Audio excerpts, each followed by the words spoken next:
In today's show, I sat down with UFC middleweight champion Robert Whittaker. This podcast has been, honestly, I'd say about 18 months in the making, due to a variety of reasons, whether it was last-minute injuries, whether it was training camp, whether it was me not being able to organise in time.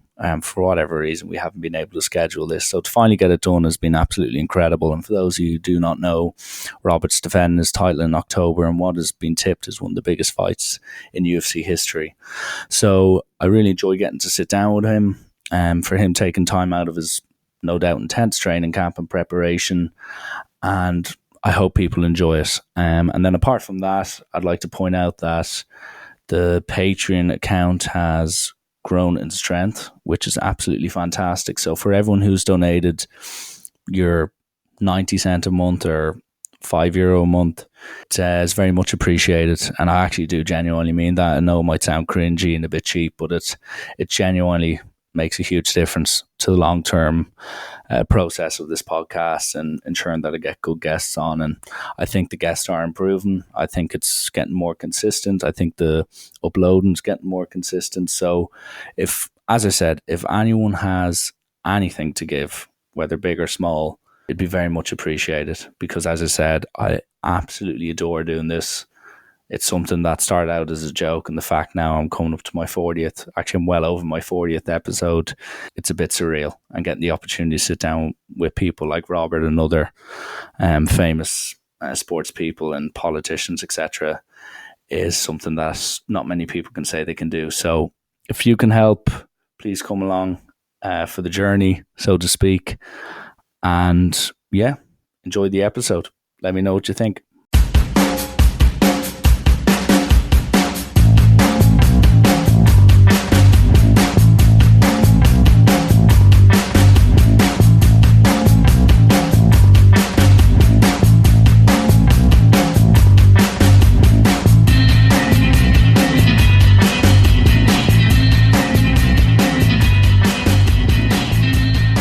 Hello and welcome to the latest episode of Round's Rant. My guest today is UFC middleweight champion Robert Whittaker. Robert is scheduled to fight Israel Adesanya at UFC 243 in October, which is tipped by many to be the biggest event in Australia fighting history. Robert, this podcast has been a long time coming, so I'm delighted to have you on the show first and foremost, and I hope you're doing well. Yeah, thank you very much for having me. It's great to be here. Thanks for being patient with me. I'm sorry I'm a terror to get a hold of.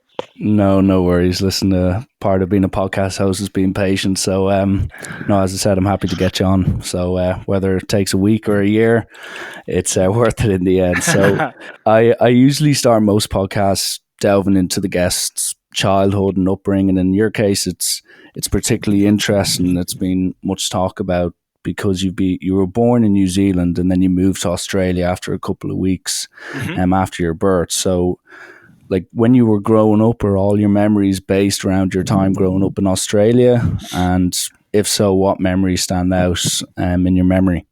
Yeah, so I guess like you mentioned, I was born in New Zealand, but literally within a few months, I was moved to Australia, and I was completely raised in Australia. I don't have any memories of New Zealand, prior to me being an adult and going back there. As a child, I have a lot of good memories, but I also have a lot of negative energy memories. I grew up in housing commission, which was so I was quite poor growing up. Parents split up. Alcoholism's in the family, so we all have our trials and tribulations, but I feel that it kind of molded me into the man I am today. Okay. It's interesting that you mentioned that there was a bit of hardship when you were growing up, because the two other UFC fighters, if you want, whether it was Mark Hunt, I had him on the show, and I also had Ken Shamrock, they went through troubles at a young age for both different circumstances and different reasons. But was that part of the reason that started your interest in mixed martial arts at an early age, or was it through other circumstance that gained your interest into the sport? Yeah, no. My upbringing didn't didn't motivate me to do martial arts. Martial arts, like I only did martial arts because my parents wanted me to learn some self defense. Because my dad was in the army, and he had a taekwondo background. My mother's side had boxers in her family, so they both recognised the importance of combat sports, martial arts. So that's kind of how I got into it. And what kept me into it was just I enjoyed doing it, as well as the fact that I'm very competitive. I'm a very competitive person. Yeah. So yeah.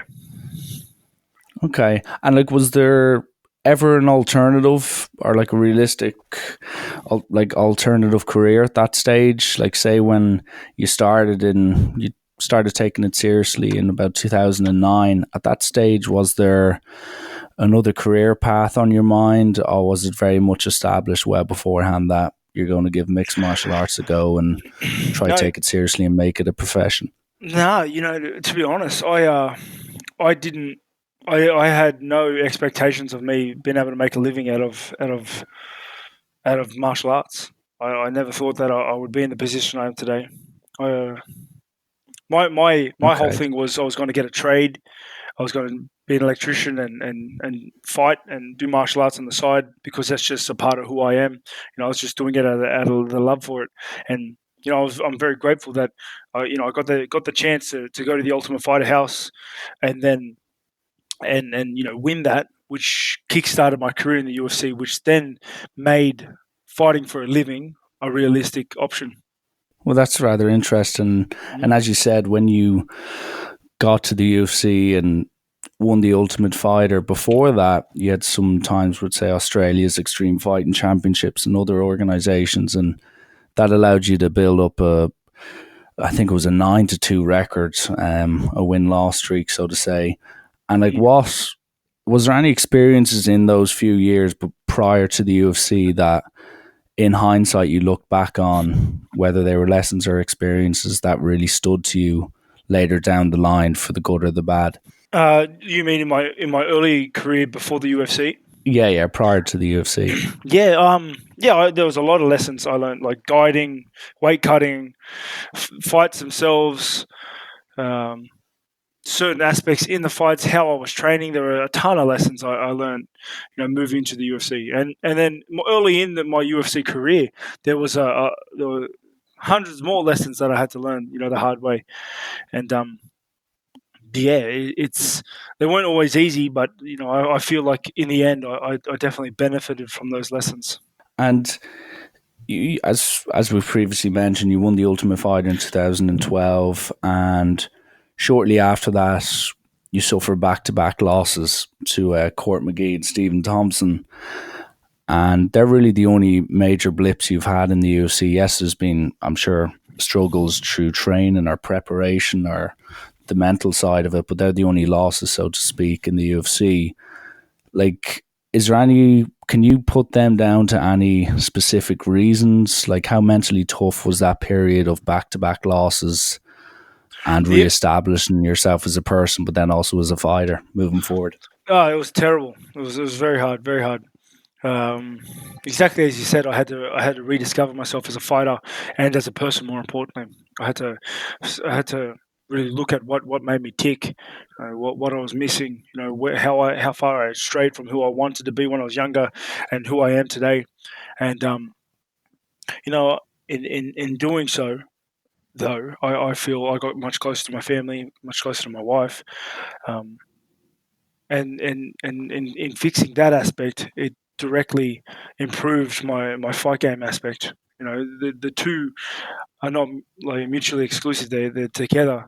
So it was important for me to realize that. And would that tie into your motivation even now? As you said there, the family became such an important part of you as a fighter, and then I'm sure you outside of fighting. But was that something that really kind of re-energized yourself, and something that you constantly had to remind yourself of why you were doing fighting and how important it was to, be able to first and foremost obviously provide for the family, but also use that as a source of motivation?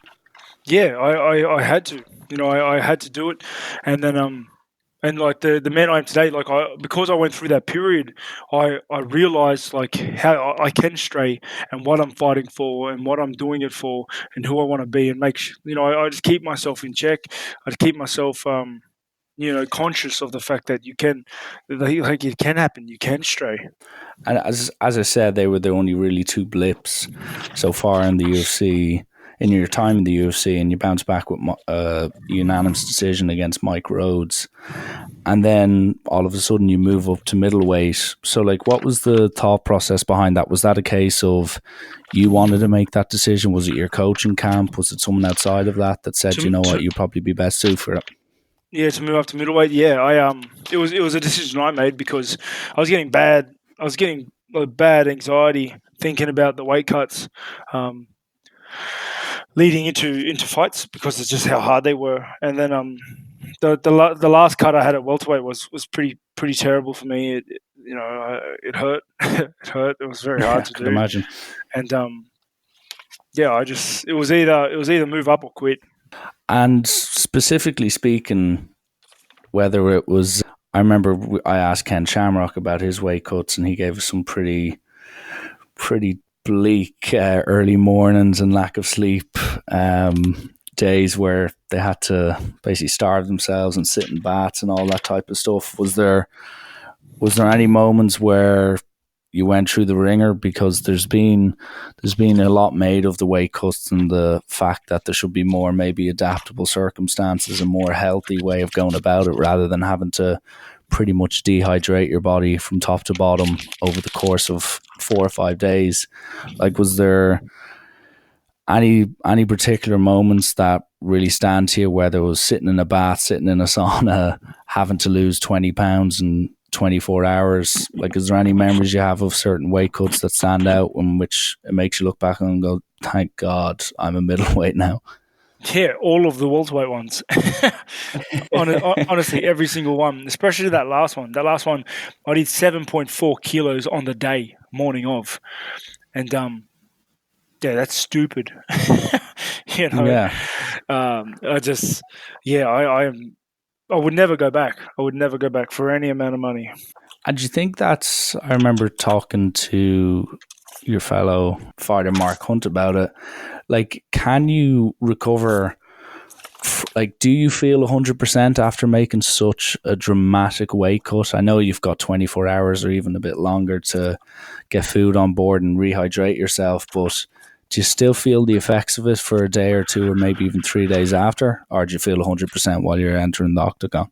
No, the way I do it now is very scientific. It's very and like this is my natural fighting weight. Like this is the weight I should be. Obviously, I Mm. still have to do a cut, but it's much healthier than I was doing it when I was a welterweight. So like the effects don't last. Like I don't feel the effects as as much as well as I bounce back much faster. Okay. This would be dismissive of me not to mention, like, during your latest weight cut, the last minute injury you had leading up to the Kelvin Gastelum fight. Like, I don't want you to talk through it because you've done that, I'm sure, plenty of times online and also in person. But like, in the last few years and leading up to the most recent fights, and you wanting to defend the belt, there's been a few setbacks, but like, how difficult was that? And we talked about it before, whether it was true losses to Cormier or Stephen Thompson, but like, when that happens, an outside force and an outside factor comes in to disrupt you defending the belt and getting back into the octagon, like, how frustrating. Ultimately, you want to be 100% healthy and you need to think bigger picture here, but how frustrating was it to go through all the camp and then suddenly be told less than, I think it was 24 hours before the fight, that you're going to need surgery and you're going to need to take a bit of time off before you get back on the horse? Yeah, no, I was gutted. I was gutted because not only did I let a lot of people down, I let my coaches down. I didn't earn any money. I didn't put the training camp into practice. I didn't get to work, and I don't know, to pull out of a fight day of is terrible. It's terrible. Like I Mm, just yeah, it's a terrible thing to do. And I can but only imagine. in saying that, like it, You're it was gone. also a blessing though because I could have died. So Yeah. so I'm still here to fight another day as it is, and I got to thank God for that. And like, if you look at your trajectory now, like you've won, I think it's 8 fights in a row at middleweight, including your 2 latest big wins against Romero, and that's made you pick up the interim belt, or you can say the belt. The reason I say interim, it just leads me on to my next point, is in a lot of people and even Israel are labeling you as the fake champ or you haven't justified your belt yet. So with this upcoming fight against Israel, like, do you feel that it's extra important? Is there that little bit of edge to prove the doubters wrong that you are the legit champion, that this is actually your belt, or is it not really about that? It's about just keeping your record intact and beating who's in front of you. Yeah, it's the latter for sure. It's much more about me just getting in there and getting to work. That's all I want to do. I've never put a lot of emphasis on me having the belt. That was just a result of all the hard work I put in. But my legacy is my fighting. It's what I do. It's I go in there and I put on a great show, and I win a lot of the time. So like that's what I want to do. I want to get in there and I want to beat him up. And that kind of leads me on to just focusing on the upcoming fight a little bit. Like, if you look at maybe the recent Miocic Cormier fight, like this fight between you and Israel it's one of the standout fights in the 2019 UFC schedule, so to speak. And I remember even seeing speculation and video of where it'd be held, those things up in Dana White's office about Las Vegas, and now it's ended up being announced to be in Australia. Like, how much of a difference, I should ask, is the fact that you'll be fighting in Australia? It could potentially be the biggest fighting event Australia's ever seen, one of the biggest, if not the biggest, the UFC has seen. Like, do those factors play a part in your mentality going into the fight, or is it very much tunnel vision and let all that outside nonsense take place without your kind of energy going into it? Yeah, like I'm honoured the fact that this is going to I'm going to be able to make history, and then I'm going to be able to put on a great I'm coming back to Melbourne, giving them a show they deserve because of the way I had to pull out last time, and to put a show on bigger with a more anticipated opponent. Yeah, I'm stoked to be able to do this, and that's kind of where it stops though, because at the end of the day, I have to put the blinkers on. I have to focus on the fight. I have to get in there and I have to do my work and I have to get a job done.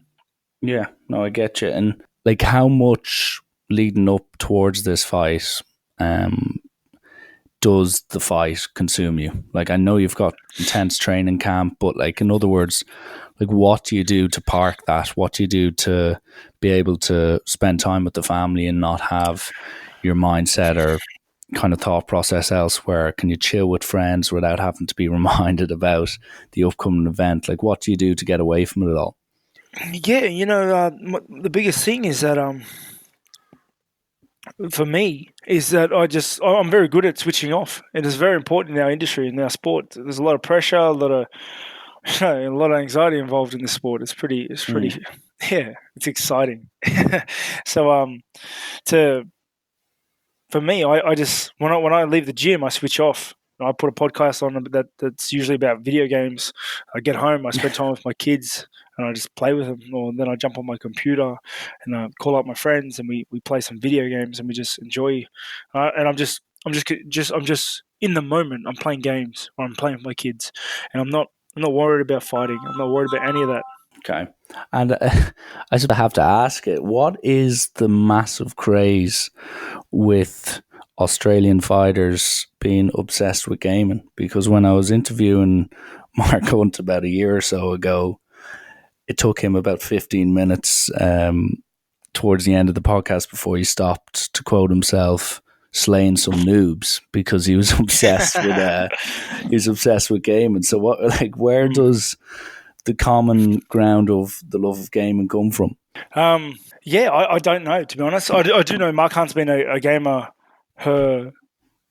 like his whole life. He's played. By the He's played sounds of Counter it, Strike. anyway. Yeah, huge fan. But like, I guess some people just enjoy it, some people don't. I feel that gaming is a great way to escape the pressures of maybe life, let alone fighting. So yeah, a lot of fighters have troublesome upbringings. So maybe they're trying to escape some demons. That's certainly why I think I took to gaming in the first place. But in saying that, though, my father always loved video games, and I just love them. And what would your go-to be? What would be the number one It's usually game for you? whatever the flavor of the month is. Right now, it's Crusader Kings 2. It's great fun. Okay, I'm actually haven't heard in. of that, but Oh, it's a great strategy game, mate. I'm actually trying to take over Ireland as we speak. well, good luck with that. Good luck with that. But yeah, I play a lot of Elder Scrolls Online, a lot of online games where I can play with my friends as well. Yeah, no, it's good to get a bit of trash talking and a bit of banter going with the lads. 100%. And I suppose that's another point of interest I'd like to bring up is the whole idea, and you spoke about it a lot with regards to the promotion and the trash talking that's involved with a fight. And me being Irish, I have to listen to Conor McGregor for months on end, whether he's trying to do boxing or UFC, and he loves to market the fight. He loves to try get the whole psychology of the verbals going, and it makes me want to ask you, like, do you? Obviously, you like to do your talking in the octagon, and if your opponent wants to talk crap about you, he's got full permission to do so.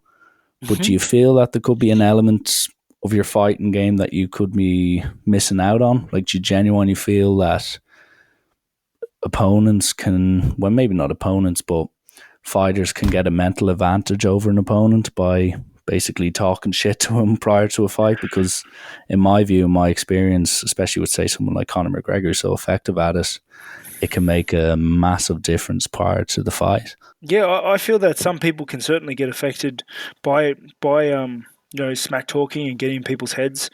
Um, but this is just not me. I'm not a smack talker. I don't listen to smack talk.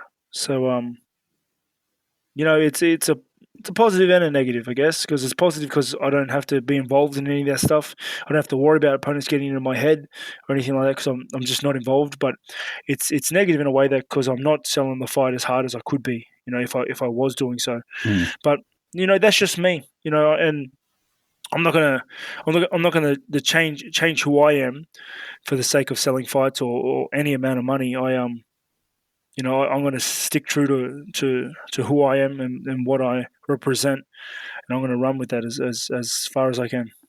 Yeah. Well, the results do the talk, and that will sell naturally. If you look at the likes of Mm, GSP and stuff, they weren't exactly the most blessed with the mic.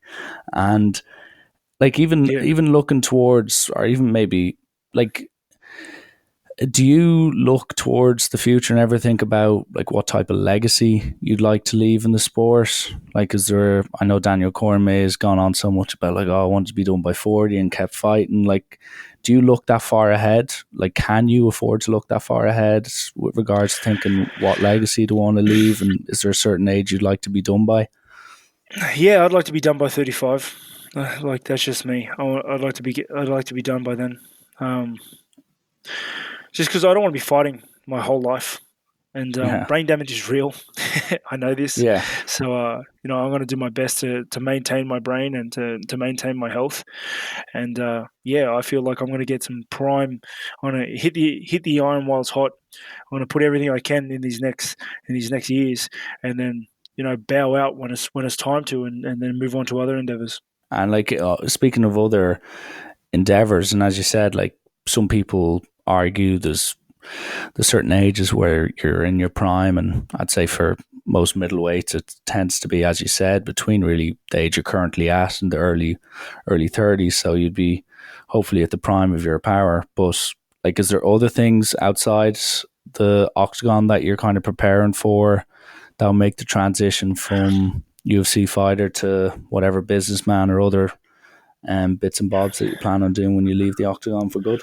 Yeah, definitely. Like I have multiple businesses at the moment. Like we have two gyms in Sydney, Smeaton Grange and Gracie Art Harmon, which they're great. Coaching is great. Meeting people and getting people involved in combat sports is great.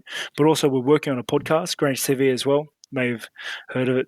We're just a Yeah, small no, I've podcast listened to it a good bit. It's very enjoyable. yeah, we're just building up slowly with that. I'm really enjoying that. Trying to open up a little bit more, get out of my shell, and just let people in.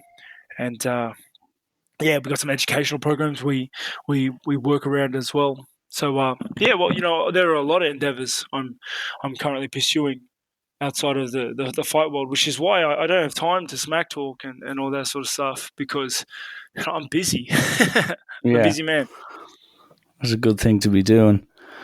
And I suppose the last thing I'd like to bring up with the UFC is you're heading into this fight now, and like, do you feel like this is the fight that's going to define your legacy, so to speak? The magnitude of it, the opponent you're facing's big up and comer, very talented, naturally very gifted striker. A lot of hype around him, a lot of hype about your return. Do you feel like this is the moment for Robert Whittaker to really cement himself as potentially one of the best middleweights in UFC history, or do you just see it as another fight? Definitely, but honestly, it's one of many. My legacy is going to be defined by one fight. It's going to be defined by a career, by years in the game, by what how people speak of me when I'm gone. That's going to be the legacy I leave behind, and this guy is just a stepping stone in building that. Okay, I'm sure you wouldn't particularly enjoy to be called a stepping stone, but it's good to hear that you consider him that, and that shows the confidence going into it. Every fight's a And stepping stone, mate. yeah, Win or lose. exactly. How has your camp been? So, like, without giving too much away, I'm not looking for your tactics or anything like that. But, like, has this been one of your better camps? Do you feel in the prime shape of your life compared to maybe previous camps? Have you been nice and relaxed? Has it been intense? How's it been? Yeah, best camp yet. Best camp yet. And Uh, mentally, I'm the best I've been. Physically, I'm the strongest, healthiest I've ever been. I'm so far ahead of schedule in terms of skill sets and fitness and strength, and I cannot wait to get in there and get put to work. and has the last few years, as I've said, there has been a few injuries and stuff like that. But like, have you noticed a notable difference in your development as a fighter? Because as I said, you're coming into the prime years of your fighting age. Like, do you feel that the Robert Whittaker now has much more tools in his box than what he had 2-3 years ago? Do you really feel the benefit of training? Do you feel like you're Yeah, without a really doubt. progressing up the ranks? Yeah. Yeah, without a doubt. I am honestly the best I've ever been. Come October, you're going to see the best Rob Whittaker that has ever stepped in that octagon, and I can't wait to get in there. It's yeah, I really can't. Yeah, no, it's been far too long, and how I usually finish up these chats, Rob, is I do a quick fire round. So Sure, anything you can more or less think of, I just want you I'll do to. my best. I'm pretty terrible at these, but I'll do my best. Yeah. Well, as I always say to people, if it's absolutely atrocious, I can always edit it out, but we haven't had to do that yet, so we should be okay. Well, to start it off, your favorite film of all time. Lord of the Rings. If I have to press you, which one? Probably the third one. Okay, Return of the King. Return of the What King. is your biggest fear? Spiders. Oh, I'd Ter- agree. It's funny you say terrified that. of them. I'm So what terrified do you of them. do? What do you do in Australia? Considering they've got the absolute most Mate, I've just horrendous always been looking here. thing. They are freaking huge here, mate. They are huge. Oh, I don't want to get into detail. Let's move on swiftly. Jesus, who is the toughest opponent you've ever faced, and why? Yo Romero. God just won't go away. No, it was two 5 round battles with Yeah. him, wasn't it? I did 50 minutes with that guy. Wow. Well, at least you lived to tell the tale. Not many people can say that and come out the other side with a W. The strangest thing you've ever seen or heard in an octagon. That's a hard one. Heaps of Mm. weird stuff has It can happened. be in training as well, is what I say. Um, Or it can be a funny story. It doesn't have to be strange, so to speak. I can't answer that one. I can't think of any off the top of my head. It's too, yeah. That's fine. Who's a better gamer, you or Mark Hunt? Mark Hunt's definitely better at like shooters. That's what he does, but he doesn't play anything else. I'd beat him in, I think, in a lot of other games, but he doesn't play much other than Counter Strike or maybe Street Fighter or something. He sticks to what he's best at. He does. And considering I'm used to the constant predictions of Conor McGregor and when he will finish someone in a fight, if you were to predict how your fight's going to go down with Israel, could you give us a sneak peek of a prediction? Knockout round 1. Ooh, ambitious. So if I put money on that, you reckon it'll come true, yeah? I'll do my best to make it come true. I'm sure you will. And second last question is the most memorable moment you've had in the UFC thus far? Winning the title, definitely. Okay. And last but not least, and this is always the toughest one, so bear with me here. And it's always a bit cringy, but sum yourself up in 3 words. Fighter, dad, husband. Very good. Have you done that? Have you been asked that one before? No, it's my Instagram blog. That's technically cheating, but it's it counts. It counts. Okay, well, listen, Rob. I know. I'm sure you've got a busy schedule and stuff like that. So I really take great joy in having you on the show, and I can't thank you enough. And I know this has been a long time coming. So to get you on, especially on the eve of such a big moment for you and a big fight coming up, it's much appreciated. And I go along with the majority of my listeners who've been nagging me to get you on the show. I can't wait to see you back in the Octagon, and I wish you the best in the upcoming weeks. And as you said yourself, I look forward to seeing you hopefully knocking Israel out in the first round. Thank you so much, guys. Thanks for having me as well.